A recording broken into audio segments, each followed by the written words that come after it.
على رسوله الكريم وعلى آله وصحبه أجمعين. أما بعد. قال الله تعالى في القرآن الكريم: أعوذ بالله من الشيطان الرجيم. بسم الله الرحمن الرحيم. يرفع الله الذين آمنوا منكم والذين أوتوا العلم درجات. وقال نبينا محمد صلى الله عليه وسلم: من يريد الله به خيرا يفقهه في الدين. Al-Hadis atau kama qala Nabi Muhammad sallallahu alaihi wasallam. Sama-sama kita bersyukur kepada Allah Subhanahu wa taala dengan mengucapkan alhamdulillah. Pada pagi hari ini kita semua diberikan nikmat oleh Allah Subhanahu wa taala, iman, Islam, sehat sempat. Allah mudahkan kita melaksanakan salat subuh, mengikuti sunnah Nabi kita Nabi Muhammad sallallahu alaihi wasallam dengan cara berjamaah. Mudah-mudahan semua rakaat ibadah kita diterima oleh Allah Subhanahu wa taala. Amin ya rabbal alamin. Salawat beriringkan salam marilah sama-sama kita curahkan pada junjungan kita baginda Nabi Muhammad sallallahu alaihi wasallam dengan mengucapkan Allahumma shalli ala sayyidina Muhammad wa ala ali sayyidina Muhammad. Mudah-mudahan kita semua pada hari kiamat mendapatkan syafaat dari beliau. Amin ya Allah. Bapak-bapak dan ibu-ibu jamaah Masjid Al-Fatah yang dimuliakan Allah Subhanahu wa taala, meneruskan tentang materi kita yang dulu, yaitu tentang rukun-rukun salat, sampai kita saat ini ke pembahasan rukun, yaitu sujud. Jadi sujud ini merupakan rukun di dalam salat. Bapak dan Ibu yang dimuliakan Allah Subhanahu wa taala, jadi ketika kita mau sujud ini cukup mengucapkan Allahu Akbar. Tidak disunahkan mengangkat kedua tangan Pak sebelum sujud. Jadi kalau selama ini mungkin kita pas sujud kita masih angkat tangan pas Allahu Akbar, ini dirubah. Tidak sunnah. Jadi kesunahan mengangkat tangan itu hanya ada pada 4 tempat. Satu, ketika kita takbiratul ihram, Allahu Akbar. Kedua, ketika kita mau ruku, ya Allahu Akbar. Yang ketiga, ketika kita bangun dari ruku, namanya i'tidal. Sami Allahu liman hamidah, juga angkat. Ketika mau sujud tidak sunnah. Jadi ketika kita mau sujud tidak sunnah angkat tangan. Terus yang keempatnya kapan? Keempatnya itu sunnah angkat tangan ketika kita bangun dari tahiyat awal. Posisi kita sholat 3 rakaat, sholat maghrib atau sholat yang 4 rakaat. Posisi kita di rakaat yang kedua di tahiyat awal membaca tahiyat sampai Allahumma shalli ala sayyidina Muhammad. Pas kita mau berdiri rakaat yang ketiga, sunnah angkat tangan. Jadi setiap kita mau berdiri di rakaat yang ketiga, bukan rakaat yang kedua, bukan rakaat yang keempat, berdiri setelah tahiyat awal. Ya, maka kita di rakaat yang ketiga itu sambil mengucapkan Allahu Akbar sambil ngangkat. Jadi hanya 4 tempat itulah kita yang disunahkan ngangkat tangan. Satu tadi takbiratul ihram, 2 ketika ruku, 3 ketika i'tidal, yang keempat ketika bangun dari tahiyat awal menuju rakaat yang ketiga. Berarti sujud tidak usah angkat tangan. Jadi pas kita sujud langsung saja. Kalau selanjutnya 4 tadi kan takbiratul ihram, Allahu Akbar 1. Kemudian meruku, Allahu Akbar 2. Bangun dari ruku, sami Allah liman. Sujud tidak usah, tidak sunnah. Pas kita sujud, yang pertama kali turunkan, perhatikan sunnah ya. Yang pertama kali turun adalah lutut, 2 lutut kita. Terus kalau sujud, Allahu Akbar 2 lutut dulu, baru 2 tangan. Ya.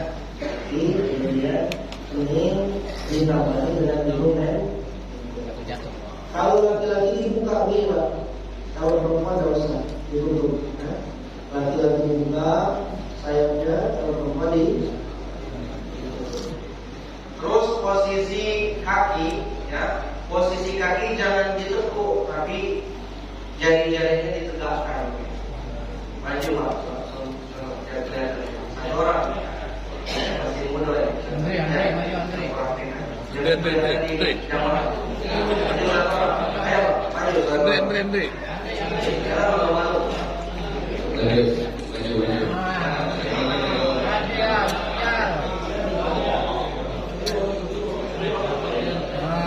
Andre. Andre.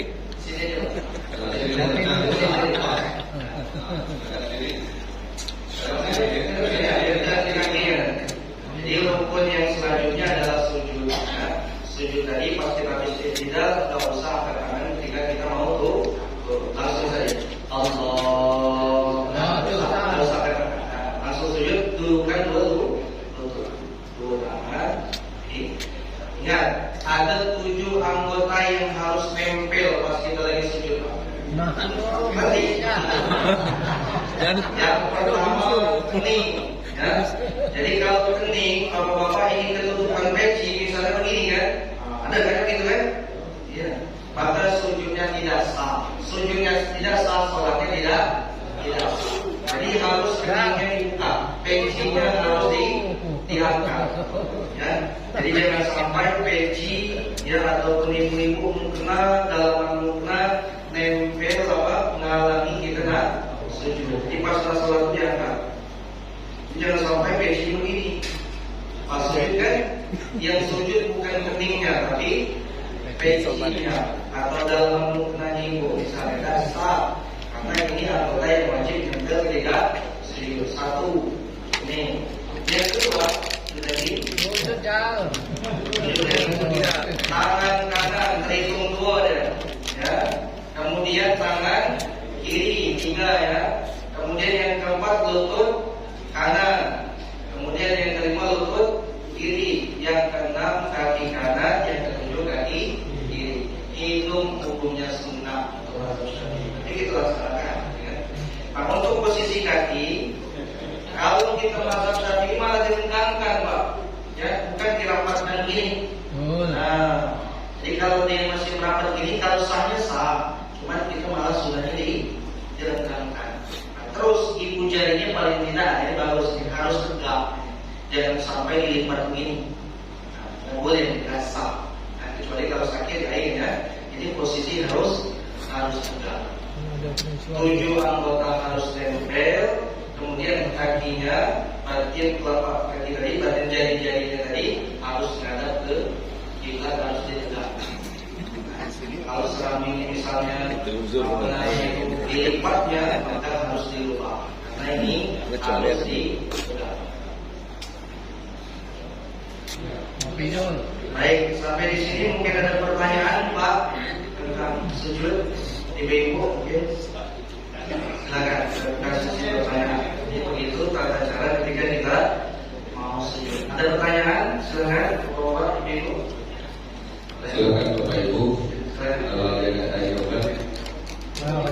Ya.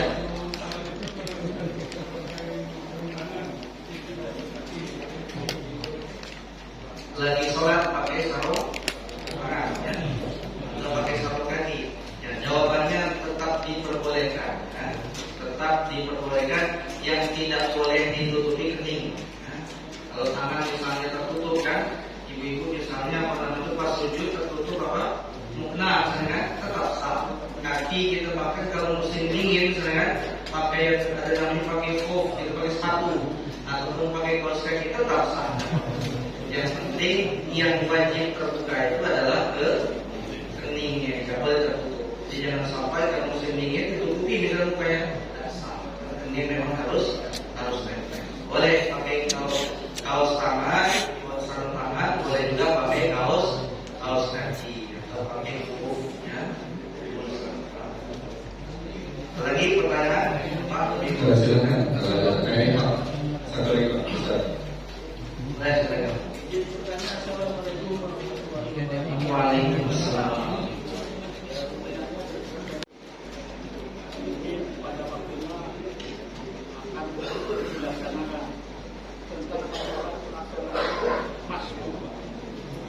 Misalnya kami ketika rakaat ke-4 bagaimana praktik bagi yang bersangkutan? Masbuk di sholat zuhur ya, di rakaat yang ke terakhir yang keempatnya. Posisinya itu kita itu di rakaat yang keempat mendapat imam, posisi lagi apa imam? Lagi berdiri ya terlalu rakaat yang keempat, tapi kita dapat rakaat yang keempatnya ya. Jadi Bapak dan Ibu yang mengenal Allah Subhanahu wa taala, ini ditanyakan tentang sholat orang yang masbuk. Jadi suatu saat dia ditanyakan sholat yang 4 rakaat sholat zuhur atau mungkin asar atau mungkin isya. Pas kita bergabung ternyata ini posisi imam di rakaat yang ke-4, berarti rakaat yang terakhir. Kita baru datang, datang takbir dulu, jangan langsung ruku kan, misalnya kalau posisi imam lagi ruku, takbiratul ihram dulu wajib, Allahu Akbar. Nah kemudian ikuti gerakan imam. Kalau imam misalnya langsung ruku, kita belum sempat baca Al-Fatihah, langsung ruku sekalian, ya, karena kita masbuk tadi. Kalau kita dapat misalnya Al-Fatihah dapat 2 ayat, 3 ayat atau belum selesai, imam ruku, kita tetap ruku, karena posisi kita namanya makmum yang masbuk, ya. Atau sama sekali misalnya kan, baru selesai takbir, Allahu Akbar, imam ruku, belum yang sempat baca Al-Fatihah, langsung kita ikut ruku, ya. Jadi untuk rakaat yang terakhir kita dapat rakaat yang keempat itu. Nah kita berarti terhitung dapat satu rakaat kan. Terus ikuti sama dengan imam. Nah pas imam dia duduk menjelang tahiyat kan dimasukkannya namanya tawarruk gitu kan. Kita jangan, karena kita masih kurang tinggal rakaat tadi. Di posisi kita masih tadi seperti kita duduk tahiyat awal atau duduk di antara 2 sujud. Ketika imam salam, ya, jangan buru-buru kalau masbuk itu berdirinya. Sunnahnya itu ketika imam selesai berdiri salam, lalu kita berdiri. Imam salam, assalamualaikum warahmatullahi, assalamualaikum warahmatullahi, baru kita berdiri. Nah kita kan cuma dapat 1, berarti harus nambah di 3 lagi biar jadi 4. Ya. Terhitung kita 1 tadi. Ya. Jadi nggak usah nambah 4 lagi karena kita pas mendapat imam tadi masih dapat rakaat yang terakhir tadi kurang 3. Ya. Nanti pas kita hitung rakaat yang kedua, ya, pas berdiri kan rakaat yang kedua berarti ada tahiyat awal lagi nanti kan. Ya. Kemudian nanti lanjutkan terusnya sampai sempurna kita kekurangan tadi 3 rakaat baru kita salam. Jadi dapat kita 1 rakaatnya itu, ya, kemudian harus ditambahi dengan 3 rakaat. Kalau sana menjadi nambah 4 rakaat karena kita dapat 1 rakaat. Ya. Ada lagi? Saya tambah Ustaz. Ya. Kalau masbuk. Nah tadi pada waktu rakaat pertama kita ketinggalan dengan imam, berarti kita sudah masuk ke rakaat kedua dalam maghrib. Nah setelah rakaat ketiga kita lupa kalau kita ini masbuk, jadi imam salam, kita ikut salam. Tapi setelah 15 menit kita duduk, baru ingat. Nah, kalau dari imam mana? Ada ini masbuk. Nah, posisi itu Ustaz atau kita kalau lupa selesai, atau kalau kita ingat, ya sudah sholat maghrib lagi. Terima kasih Ustaz. Jadi inilah kita beri gambaran kalau lagi sholat ini kita apa? Lupa, sehingga apa? Diganggu oleh setan. Nah jelas-jelas kita tadi masbuk kurang 1 rakaat atau misalnya mungkin 2 kan?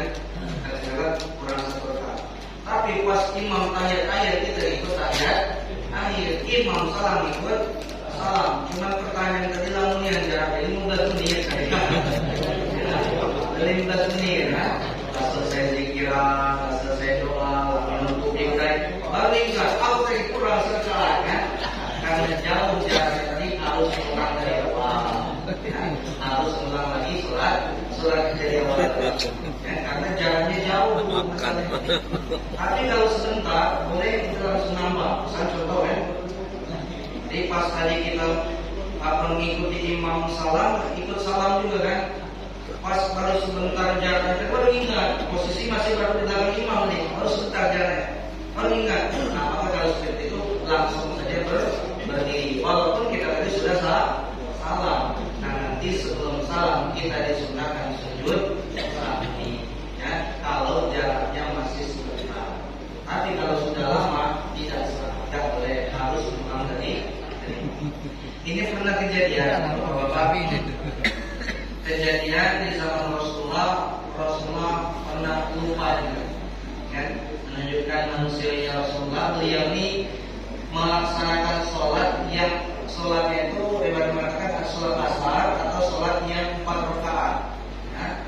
Suatu ketika beliau sholat berjamaah, sholat ini bukan dalam keadaan safar, tapi di rumah posisi 2 rakaat salam. Setelah sholat tadi ada sahabat yang bertanya, wahai Rasulullah, apakah engkau lupa atau kamu mengkosor sholatmu sehingga sholatnya menjadi apa? 2 rakaat. Padahal ini aslinya 4 rakaat, bukan dalam keadaan perjalanan. Maka Rasulullah tanya kepada sahabat yang lain, apa betul kata beliau sholatnya tadi melaksanakan sholat asar tadi apa 2 rakaat? Kata sahabat tadi betul, engkau melaksanakan apa? Cuma 2. Tinggal tambah 2 rakaat tadi, karena jaraknya cuma sebentar.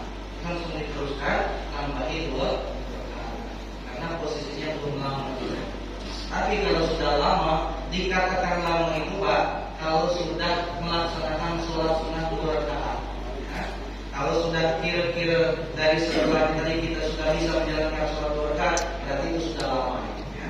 Harus ulang dari. Tapi kalau misalnya baru 1 rakaat atau belum sampai 1 rakaat, kita ingat cukup nambah kekurangannya, nanti disunahkan sujud sahwi. Itu pun tidak wajib sujud sahwi, karena sujud sahwi punya sujud. Mungkin sebagai gambaran ya, sujud sahwi itu bapak ibu itu harus 2 kali kalau sujud sahwi. Kalau sekali malah batal. Ya. Misalnya tadi contoh kan. Masuk tadi mestinya tadi kan ketika dia kurang rakaat, dari posisi duduknya pun kan berbeda dengan imam kan, gitu kan? Mestinya dia begini bukan begini. Nah cuma karena dia lupa tadi dimasukkan, padahal kurang 1 rakaat. Imam salat dia ngikut salam. Pas lagi zikiran astagfirullahaladzim, belum lama jeda baru ingat, maka langsung saja berdiri ya untuk nambah 1 rakaatnya. Seperti biasa, ruku, i'tidal, sujud lagi.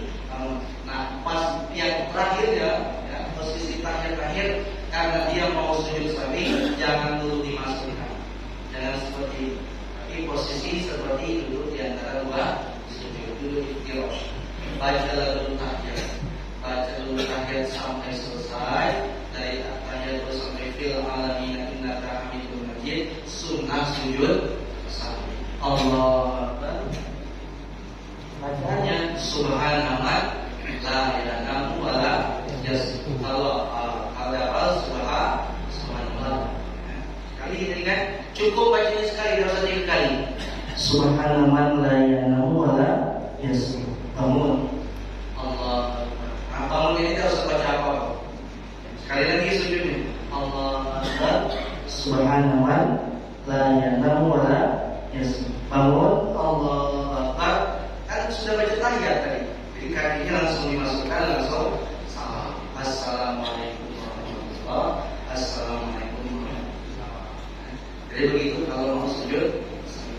Kalau imam misalnya satu-satu Pak, ya, saya lupa imam sujud sahwi, maka makmum wajib mengikuti imam sujud. Tapi kalau imam tidak sujud sahwi tetap sah. Karena sujud sahwi hukumnya. Baik, sampai di sini ada pertanyaan.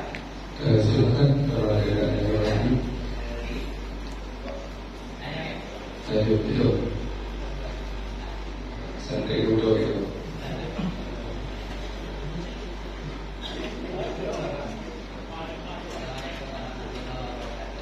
Waalaikumsalam.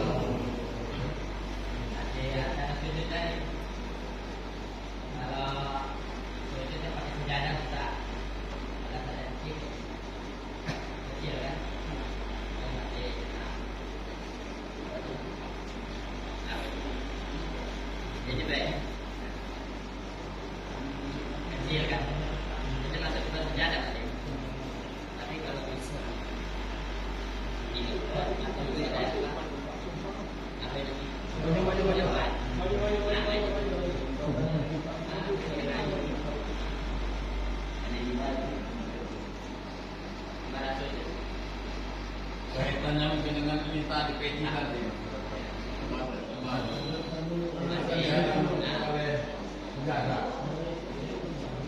Jadi yang intinya tuh sejadahnya dilipat terus jadi tebal tidak ada.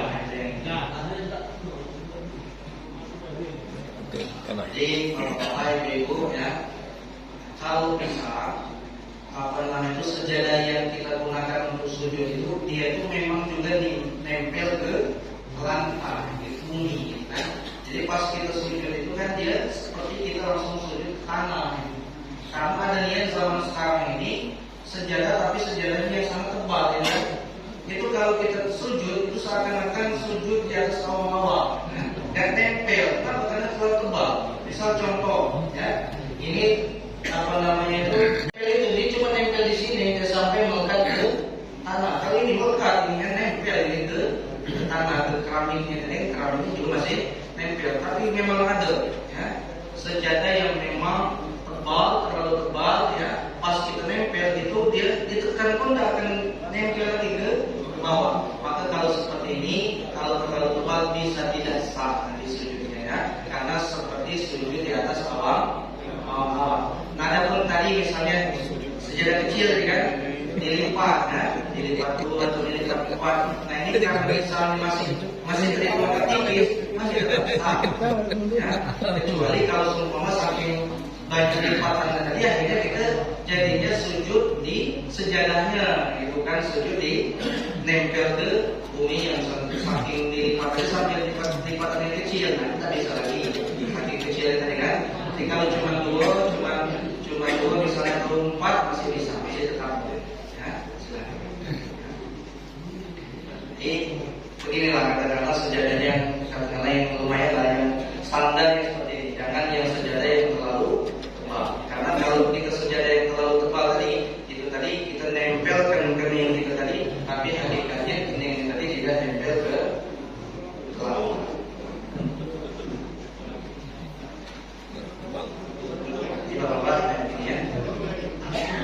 Kalau sumpah ini kan agak tebal ya, lipat dulu misalnya, dilipat lagi begini. Pas kita nempel ini cuma kita nempel di sini, bukan dari sini, ya. Dilipat lagi bisa sama ini. Misalnya tadi, ya. Saking tebalnya tadi ada yang uangnya sejadah ini sampai apa? Ini, ya. Nah kalau seperti ini sujudnya tidak sah, karena dia cuma sujud di sini, hakikatnya itu tidak tembus ke sini. Jadi seperti sujud di atas di awal-awal. Maka kalau pilih sejadah jangan yang terlalu kemudian begini penting bagi bapak-bapak yang pakai sorban kasur kan, pakai sorban ini jangan sampai pas kita sujudnya di atas sorban. Misal begini, pas kita sujud sorban dari sini, akhirnya kita sujud di atas sorban. Sementara sorban ini pakai, berarti kita sujud di atas sesuatu yang kita pakai. Begini, maka sujudnya tidak sah. Kecuali kalau memang dilepas kalian, memang dilepas, ya, nggak digunakan untuk apa? Badan kita lagi sholat, memang artinya sah. Tapi kalau nempel badan kita, pas kita sujud di atas sorbannya, sujudnya tidak. Terus Ustaz, mewakili ibu-ibu, karena ibu-ibu ini memakai mukna. Nah, yang khawatirkan ibu-ibu ini sujud, tangannya waktu dia rukuk, muknanya duluan, tangannya di atas mukna, akhirnya waktu dia dorong, muknanya maju. Nah, berakibat ibu-ibu sujudnya di mukna. Nah, mana yang sebenarnya ke ibu-ibu, karena dia sering pakai mukna lebar, rukuknya dia muknanya duluan, sering geser oleh tangan secara besar.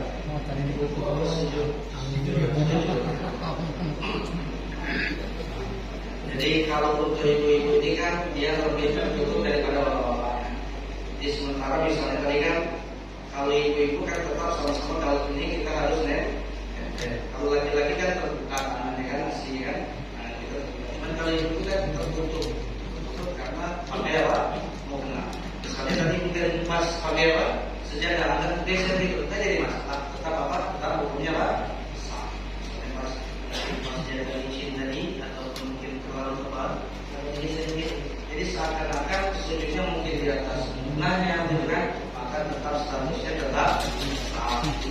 sholatnya sujudnya bagi ibu-ibu. Yang penting satu yang dapat tertutup yaitu kening. Baik laki-laki maupun perempuan, kening harus nempel pas kita lagi. Silakan.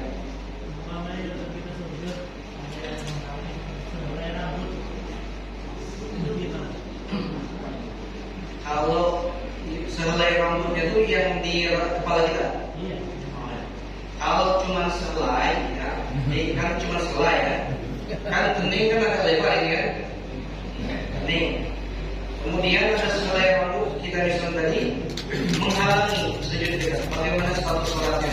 Kalau cuma selai maka tetap sah karena masih ada kening yang lain yang nempel. Tapi kalau memang rambutnya tebal, rambutnya tadi lebar, sampai keningnya tadi tertutupan rambut, ya, maka sholatnya tidak sah karena keningnya tertutup oleh rambut.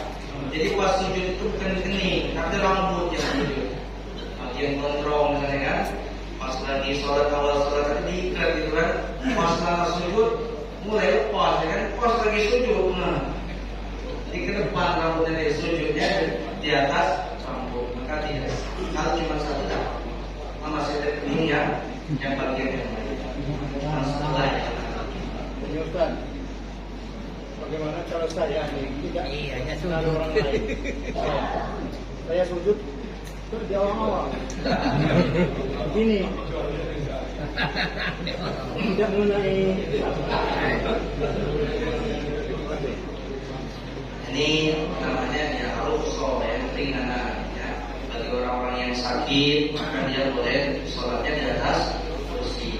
Ketika ruku agak melunjak sedikit. Ketika sujud menuntutnya lebih rendah lagi.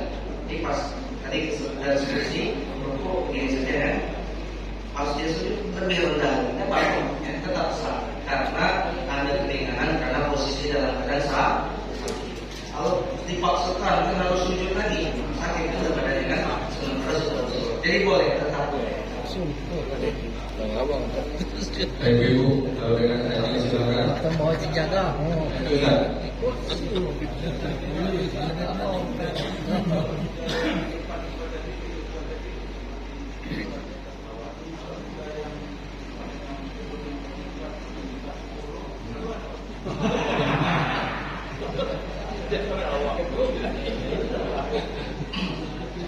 Tetap sah kalau seperti itu ya. Bangunan beberapa lantai tetap sah. Ya, karena hakikatnya masih nyambung. Masih ada tiang. Susah gitu. Lantai itu harus turun apa? Hakikatnya masih tetap nyambung adanya tiang tadi. Kali ini kan lain, Pak. Jadi karena terlalu tebal tadi, Pak, sejadahnya itu tidak niat. Jadi itu kalau sujud itu cuma nempel itu misalnya. Ini tadi cuma terdekat, sekarang gini Pak. Mestinya kan yang sujud ke sini kan, tapi dia itu cuma ke sini. Nempelnya itu bukan terdekat sampai ke. Adapun kalau bangunan lantai tadi sekali tetap.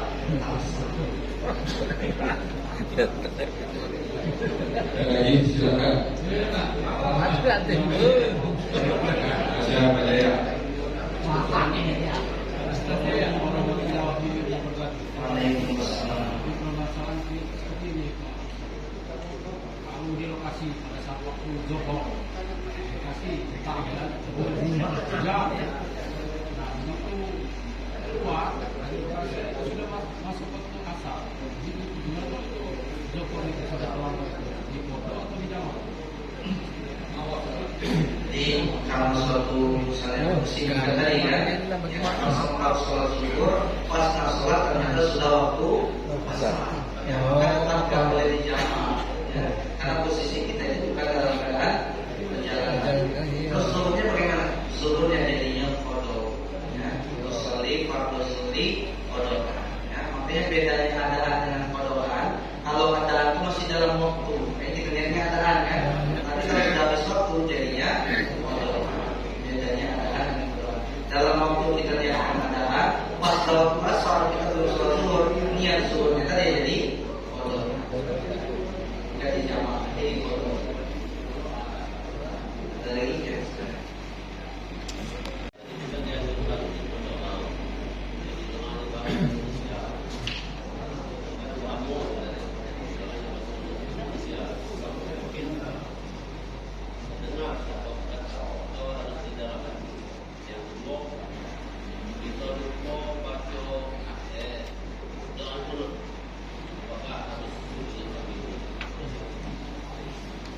Jadi Bapak-bapak dan Ibu-ibu, di dalam sholat, di sujud yang terakhir memang keadaannya itu lebih lama.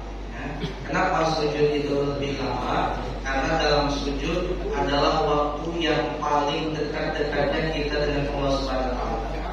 Jadi paling dekat kita dengan Allah Subhanahu wa taala adalah posisi dalam keadaan sujud. Maka dianjurkan di sujud rakaat yang terakhir posisi sujudnya lebih lama daripada sujud yang lain. Ya. Cuman perlu juga mempertimbangkan jamaah. Kalau sholat berjamaah, jangan dibaca kalau misalnya mentang-mentang dianjurkan sujudnya lama-lama tadi kan, dibaca kalau sama imam tadi kan, doa minta dilunasi utang, minta ini dan saya lama. Sementara jamaah tadi kan nunggu-nunggu. Ya. Kalaupun baca paling tidak cuma 3 doa saja. Ya. Minta Allahumma inni as'aluka husnal khatimah, minta meninggal dalam keadaan husnul khatimah. Allahumma rzuqni taubatan nasuha qabla al-maut, minta kita ini bertaubat yang sebenar-benarnya sebelum mati. Yang qalbal qulub sabit qalbi ala di, minta supaya hati kita tetap dikokohkan dalam keadaan agama Islam. Terus kalau ini kan bahasa Arabnya, boleh nggak di bahasa Indonesia kan? Jawabannya tidak boleh. Ya. Kenapa tidak boleh? Karena takutnya nanti apa? Menambah bacaan di dalam sholat. Ya. Berdengarkan. Misalnya dirubah dengan ya Allah, aku minta matinya dalam keadaan husnul khatimah, lagi sujud tidak. Ya. Jadi mengucapkannya cukup di dalam hati saja. Jangan diucapkan secara lisan. Boleh kita minta apapun dalam sujud terakhir kita tadi. Cuman jangan dilafalkan, jangan diucapkan, niatkan dalam hati. Ucapannya dalam hati. Allah Maha tahu. Ya, walaupun kita tak ucapkan apa yang ada dalam hati kita tadi, yang kita minta, ajaran-ajaran kita tadi, kita lakukan dalam sujud yang terakhir ini, Allah Maha tahu. Ya, jangan dilafalkan dengan bahasa Indonesia. Kalau dilafalkan, sholatnya bisa batal. Itu yang Bapak Ustaz, kalau ngomong sujud, ketika sujud tadi doakan, dianjurkan doa. Nah, kita berdoa atau mengikuti imam rukun yang berikutnya. Nah ini ya, kalau posisi kalau seumpama sujudnya misalnya kan tadi dianjurkan untuk lama kan, sementara imam tidak terlalu lama, sudah bangun dari sujud Allahu Akbar. Apakah makmum dia tetap membaca sujud yang dibaca doa lama tadi kan dipanjangkan, atau bangun beserta imam? Jawabannya tetap mengikuti imam. Jadi misalnya kita baru minta satu doa kan, imam sudah bangun, kita mengikuti imam karena kita sholatnya berjamaah. Jadi jangan sampai bapak-bapak ibu-ibu mentang-mentang kita ketahui bahwasanya sujud yang terakhir dipanjangkan, imam sudah baca tahiyat, kita masih sujud. Ini tidak seragam namanya kan. Imam sudah tahiyat akhir, makmum masih sujud. Imam sudah salam, ya. Assalamualaikum warahmatullahi wabarakatuh. Makmum tadi rupanya masih sujud. Tidak, tapi ketika imam sujud, makmum langsung. Ketika imam bangun dari sujud, makmum juga langsung karena sholatnya berjamaah.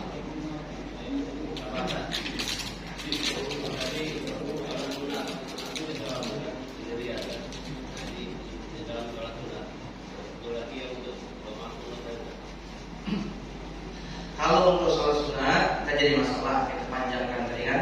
Cuman walaupun sholat sunat, untuk doa-doanya dalam sujud tadi tetap kita karena bahasa Indonesia ya, tetap kita ucapkan di dalam hati. Artinya jangan kita ucapkan secara lafal, misalnya ya Allah, mudahkan urusan kami, sehatkan kami. Jangan kita ucapkan secara lisan pas kita lagi sholat. Tapi mengucapkan itu, mintanya itu cukup di dalam hati. Jadi pas kita sujud, ya, baca subhana rabbiyal a'la wa bihamdi. Selain itu kita ngomongkan tadi kan, minta doanya itu di dalam hati, tidak diucapkan. Walaupun sholatnya sholat sunnah sendirian berjamaah, tetap jangan diucapkan. Kalau mati boleh, kalau mati tidak. Yang penting jangan terucap. Yang kedua pertanyaannya adalah sholat meninggalkan doa kunut atau lupa doa kunut. Jadi Bapak dan Ibu yang Allah SWT, doa kunut itu adalah sunnah abad. Apa Apa itu sunnah abad? Sunnah apabila ditinggalkan atau lupa maka ditambal dengan sujud. Suatu saat misalnya imam sholat subuh atau nanti pas di bulan Ramadan di 15 yang terakhir bulan Ramadan disunahkan juga doa kunut ya. Pas lagi imam sholat subuh mestinya sunnahnya doa kunut, tetapi imam tadi lupa ya, langsung ruku, maka makmum tidak usah doa kunut sendirian ya, ngikuti imam karena sholatnya berjamaah. Di imam sudah sujud karena dia lupa doa kunut, makmum mengikuti sujud. Nanti sebelum salam karena ada kekurangan yang ditambal dengan sujud sahwi ya, seperti tadi ya, pas baca tahiyat bangun diterangkan yang terakhir jangan dimasukkan kaki tapi dibuka ya, baca dulu tahiyat sampai selesai, kemudian sujud dua kali. Pas sujud walaupun ini sunnah, makmum sebagai makmum wajib mengikuti imam ya, imam sujud pas bangun sujud lagi, makmum juga wajib kemudian saat disunahkan untuk sujud sahwi. Kalau misalnya imam tidak sujud sahwi tetap sah ya.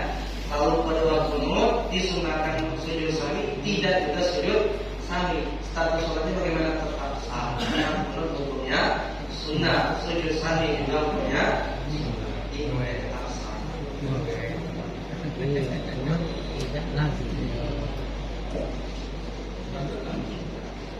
Terakhir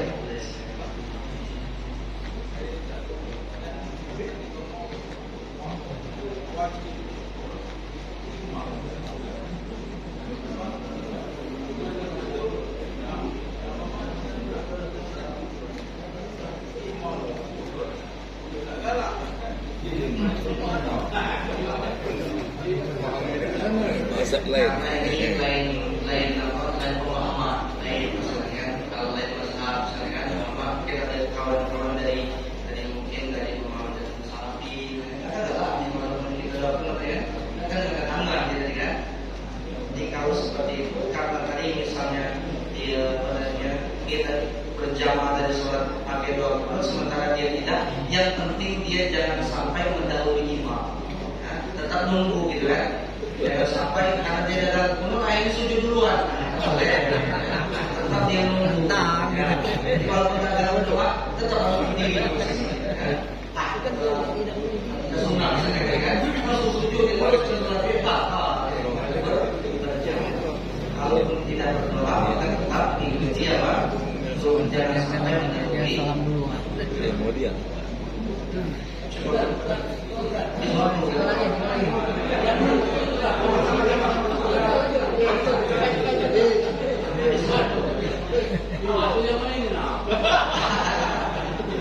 Ini cuma itu.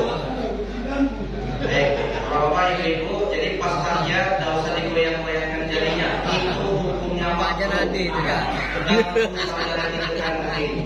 Biasaan. Asyhadu alla ilaha illallah. Illallah. Apa maknanya itu? Menunjukkan isyarat itu Allah Maha Satu. Saya bersaksi tidak ada Tuhan kecuali Allah. Itu benar begitu. Kapan menurunkannya? Sebelum salat. Tidak usah digoyang-goyang. Jadi Pak.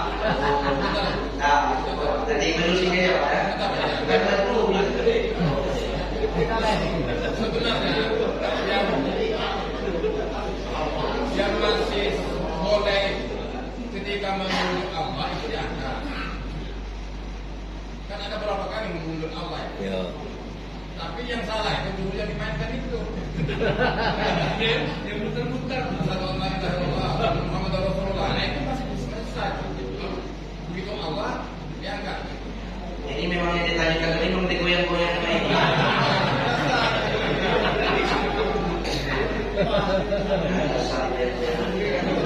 Ya, terima kasih.